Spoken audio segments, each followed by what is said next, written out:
Hello, everyone, and welcome to episode 67 of the WP Café podcast show, where we talk about WordPress, running our business, High-Rise Digital, and our products, Job Relay and RecPress. So, in today's episode, we've got a few topics to chat about. I'm Mark Wilkinson, and I'm joined by Keith Devon. So, let's get into it. Keith, you've got a new venue today, I can see. It's got a different backdrop to your normal. The decor is slightly different this week. I'm in Northern Ireland, visiting family, so you might notice a slightly thicker accent as well as I kind of pick up the local accent again. But it's been nice, spending some time with my mum and family. So yes, it's all good. Very nice, very nice. Yeah. If you're watching along, thank you very much. We are live on YouTube and on Twitter. If you're on YouTube, give us a chat in the give us a comment in the chat. Let us know who you are, where you are. It'd be really nice to see who is following along with us. Yeah. So today, let's get stuck in. And the first topic that we're going to chat about is using WordPress.com. Yeah. So I guess the first question is, why were we using WordPress.com? What were we doing, or you were doing actually? It's not actually related to the recent controversy, is it? It's kind of. It's not. No, it's completely separate. But we had a potential client for our products, so our Job Relay and RecPress products. So a recruitment agency came to us wanting a new job board, and they don't want a whole new website. Their website currently isn't on WordPress. And he wondered whether he could use WordPress.com because I think that's it does actually link into the controversy because I think that's what he thinks WordPress is. I'm not sure he really knows about WordPress.org and the difference. And he actually interestingly said, would we be able to use WordPress or Elementor for this? And I was like, oh, that's interesting too. Yeah, some terminology used. Yeah. So we didn't know the answer because we have never used our plugins on a .com site, as far as I know. So you signed up for the business plan, which lets you install plugins, and you initially set up Job Relay and tested that, and it seemed to work really well. Fine, yeah. Like the business plan basically lets you do any, like you can upload any code. I don't know how they police that or. I don't know how they isolate that. Like it doesn't need to be a repo plugin. You just upload it from your computer. So you can literally put anything zip file. So that's what I did. Uploaded the Job Relay Connector plugin, set it up as a site that was going to receive jobs, and then did like a sample push, and it received a job fine, and everything got added properly. So that was all good. So that was a success. And then you went in and installed RecPress, and that's where we hit a little bit of a stumbling point and a lot of pain points. Initially, it was quite a decent experience. It's slightly different to .org. So adding a new plugin looks slightly different. And whenever you install it, or activate it, it gives this fancy little animation, like a kind of confetti thing. So there's a few little kind of embellished touches to make it feel a bit more sassy, I think. Yep. But then there's a lot of cracks. Like, for just pulling one example out of thin air, you install a plugin and activate it, and then it says, like, do you want to manage this plugin?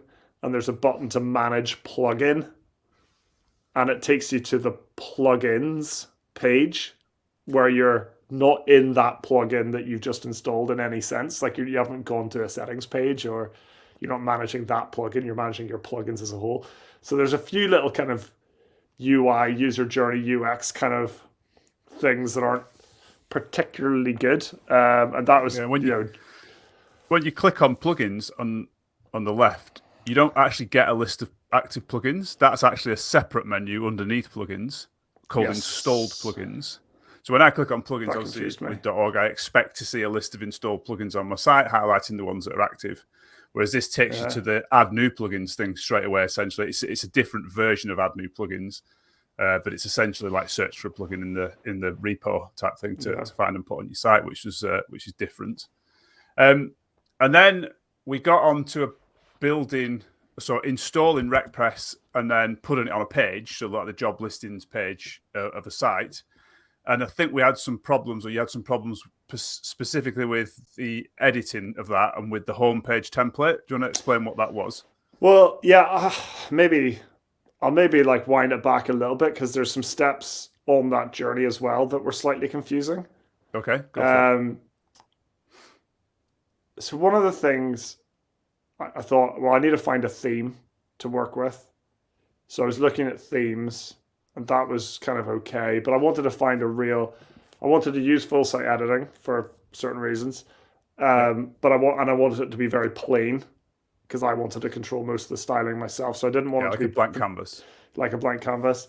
And eventually, after searching the repo and stuff a little bit, not really finding what I was looking for, there was a button that said, I can't remember what the button said, but it was basically like Design your own. design your own. Yeah. Yeah. So I was like, okay, that's what I want to do.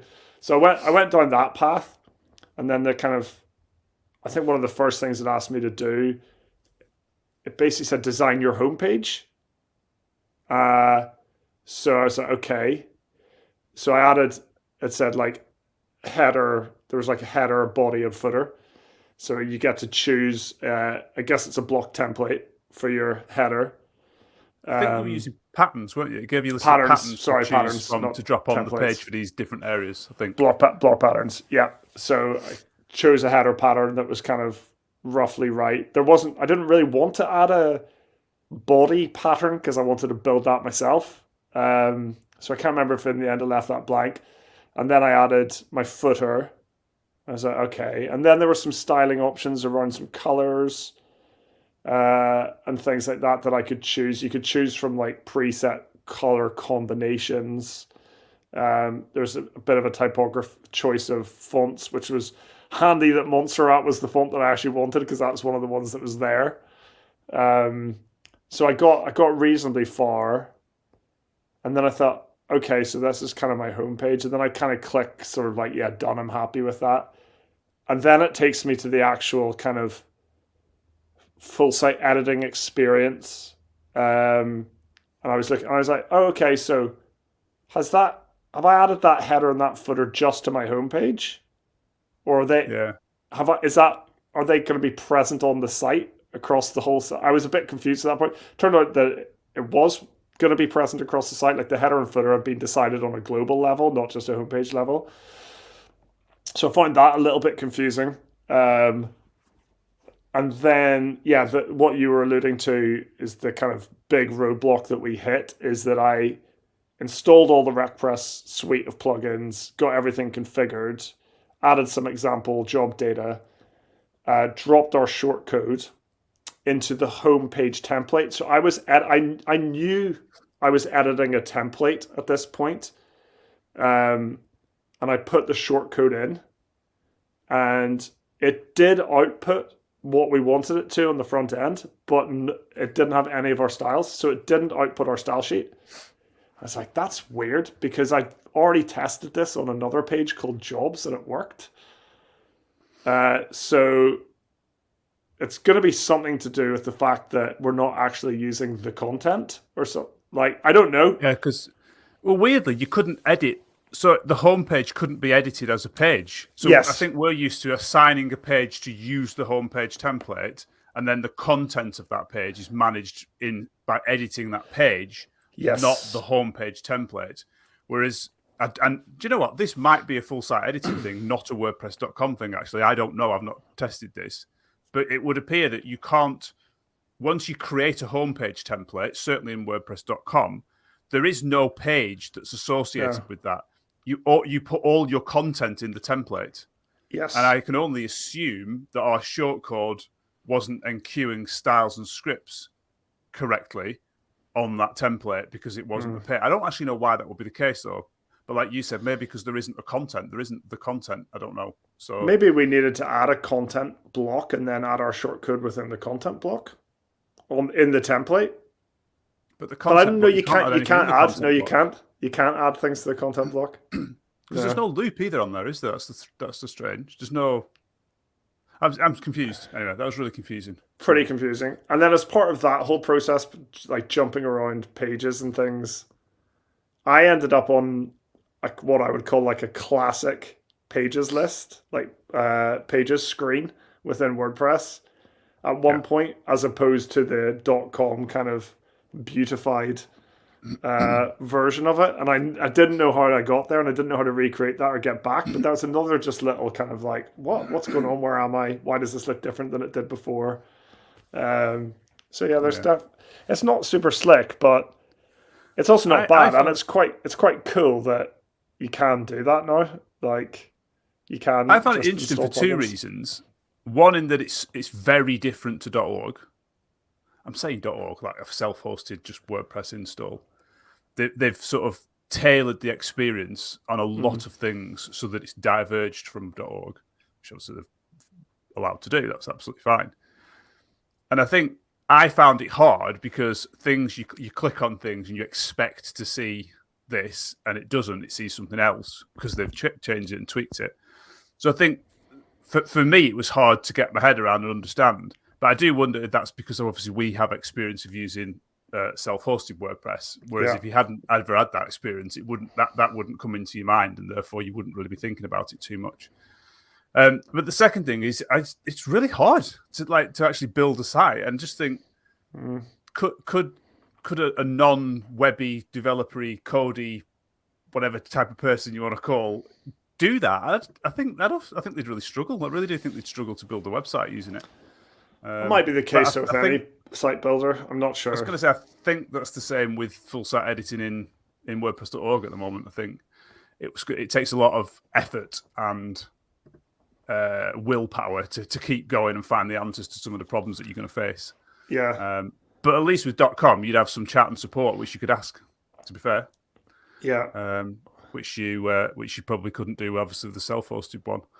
I still, like, as a bit of balance, I mean, I've been forced to use Divi a little bit recently. It's interesting because I've got quite a lot more experience now of the main page builders than I ever had before. Yeah. And I mean, from a UI point of view, I much prefer the block editor and the full site editor than Divi or Elementor or anything like that. So that's good, but like much less powerful. But like using Divi is just so weird, like the way it's put together and where you find all the different settings, and it's just not WordPress at all. It doesn't feel right. But if you know it, it's very powerful. I'm sure it's one of those things, isn't it? Yeah, lots of people use it and they found it very powerful, which is interesting. Yeah, but yeah, coming back to the .com.org thing, I had a call yesterday with a potential client wanting to purchase Job Relay to integrate with Jobad, I think it was, and it turns out they had a .com site. Right. Like, oh, that's interesting, because I now know Job Relay actually works with .com because we've done this work earlier in the week. That's good. So we got into the chat about it, and then obviously it got towards the price. So I told him the price of Job Relay, and he's like, "Oh, it's way too expensive. I can't afford to pay that." And I was like, "Oh, that's interesting, And then he said, "Yeah, well, I'm only paying £20 a month for my website." Yeah. And it's like, "Wow, yeah, you are, aren't you?" So like, so it's only like £200 a year for his website with .com. Yeah, ours was double that just to integrate this thing. So from that perspective, it got me thinking. Yeah, like, it doesn't seem a lot to us. It seems like the right price, and I think for the majority of customers it is. When the bar's set like that, when you're paying for a website, I can understand why you kind of compare the product against what you've already got. Well, exactly. And it's like, this is ridiculous. Like, why it's too expensive. So yeah, interesting chat. It's like the kind of framing issue, isn't it? Because he's framing the price of Job Relay against the price of his website, not framing it against other recruitment software. Where it's kind of like a fairly equivalent like price point to a lot of other things. So yeah. Anyway, so yeah, that's our sort of .com experience. I do think there's merit in a lot of people using it, really. I do. For the price and the support you get for it, and the fact that you can now do custom stuff with it as well. Yeah, it's hosted, it's looked after. Maybe there is merit in pushing more people towards that sort of offering. Whether it's .com or whether it's someone else offering something similar, I don't know. But you can't argue with the price, can you? Like at 20 quid a month, If you've got some sort of knowledge of WordPress and you want to build the site, why not? I suppose, but Who there's else? disadvantages which we've talked about. But Who else is using has their own WordPress stack? Because I know GoDaddy were buying up a lot of WordPress plugins and themes, and they've brought a bunch of WordPress developers and stuff in. And I guess the thought was that each of these big hosting providers would kind of create their own WordPress experience.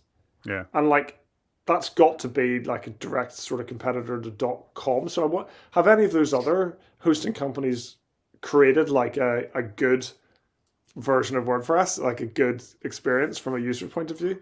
Xlam's just said WP Engine, which is interesting, but I don't know a site on WP Engine. I've never set one up from scratch. We've just used it as a host. It's our installation of WordPress and our tech stack. Yeah. But do they have their own suite of plugins and way that they change the WordPress UI to make maybe the onboarding a bit better or just the general user experience a bit better? Because I thought that's what was coming with all of these hosting companies getting really heavily involved in WordPress. But I haven't seen any example of it. So yeah, something to look at. We'll just get through a few questions and comments. So Sam says, it comes back to who is full site editing aimed at. Good question. I think it's aimed at everybody. Which is why it needs more work and more documentation, which I'm sure it'll get. And then someone also said, is it a Wix or Squarespace replacement? I find FSE UX too poor compared to the others. I haven't used Wix. I don't think I've used Wix. You showed me Squarespace because you were doing something for a friend, weren't you? And I think it's still better than those, I think. I don't know. Squarespace was pretty good. Yeah. I haven't used Wix for years. Whenever I last used Wix, it was horrific. It may have got way better. Squarespace, though, is it's almost a different beast. I know it's in the same kind of market, but it's super simplified. It is... the options are very limited design-wise, which is I think is great. Yeah. And then Munch92, thank you, said, did their site look good? I assume you're mentioning the client who I spoke to on the call. And it was nice. It wasn't like the world's best website I've ever seen, but it was good. It was fine. It looked, it wouldn't. What's the word? Bring your business into disrepute at all. It was a solid website. So yes, of course, it did. It looked fine. Good. That was an interesting conversation. .com.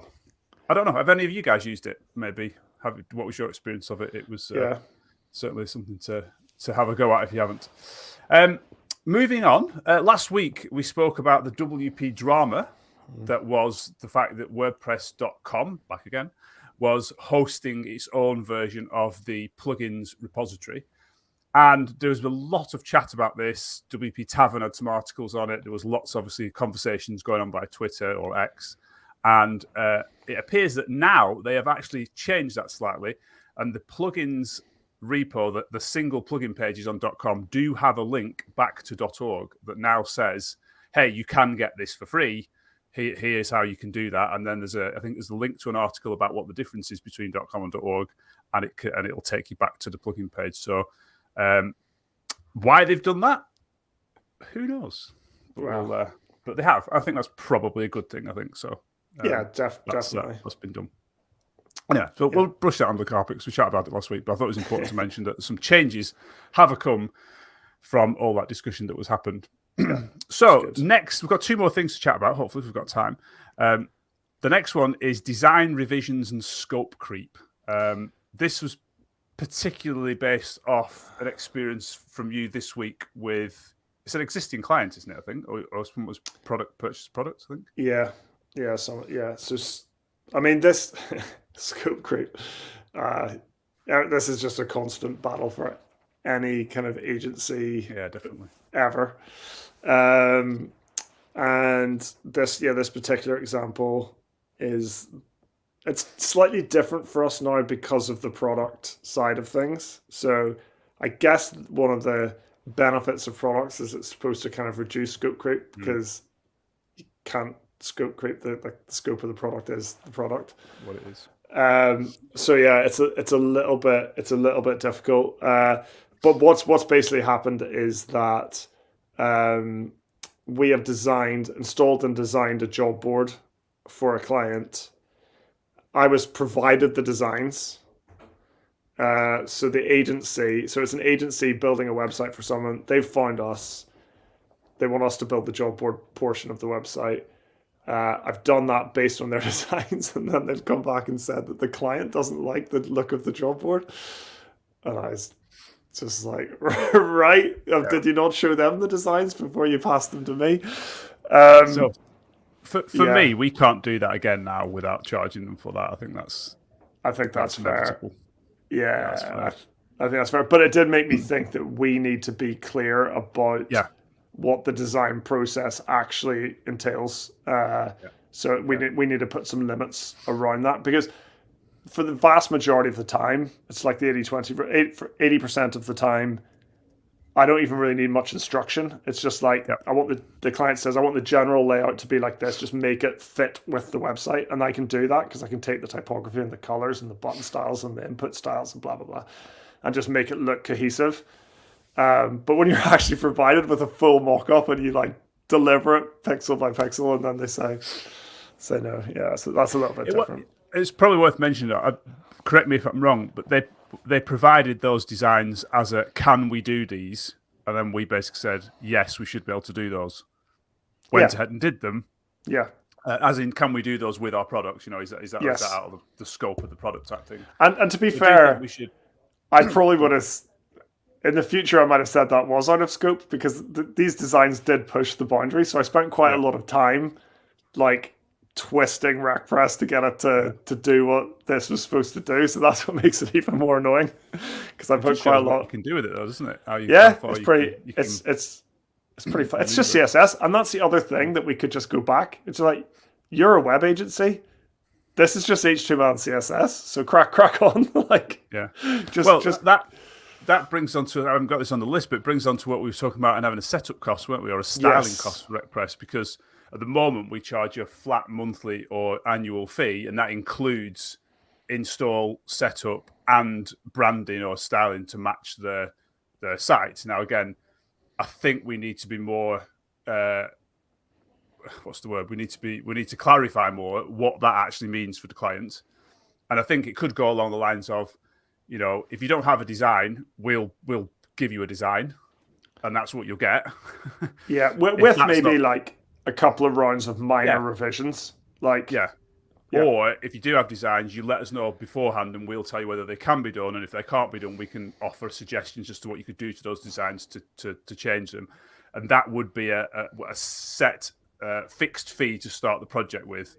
We're thinking around £300, aren't we, for that? I think, as a styling setup fee. Or you can just purchase RecPress, we'll install it and set it up, add the shortcodes, etc., and then you go ahead and style it yourself. Obviously, like you say, it's just CSS and HTML at that point. So if you're an agency, you might just want to go for that option and then just do the whole thing yourself. But I think that makes it a bit easy for us. I do have some default styles that I think are useful. And I've used a lot of custom variables to make it like really flexible. But we could even just offer like just DQ our style sheet and just do everything yourself. Okay. Like go everything yourself. Yeah. So cool. That's a good option. Yeah. Maybe we should talk about our little financial kind of forecasting that we did just around that product. Not today, but like just like that little profitability model and how that works with our next topic, which is potentially running some ads. Let us know if you want to see that financial forecast. Well, not see it, but if you want us to chat about what we did and how we did it and what it means and so forth. That might be here's a question from Munch92. Would the better idea not to have 3 templates that come with the plugin and maybe 4 to 5 color fields? I don't think that helps. So there is some flexibility built in, but it's more.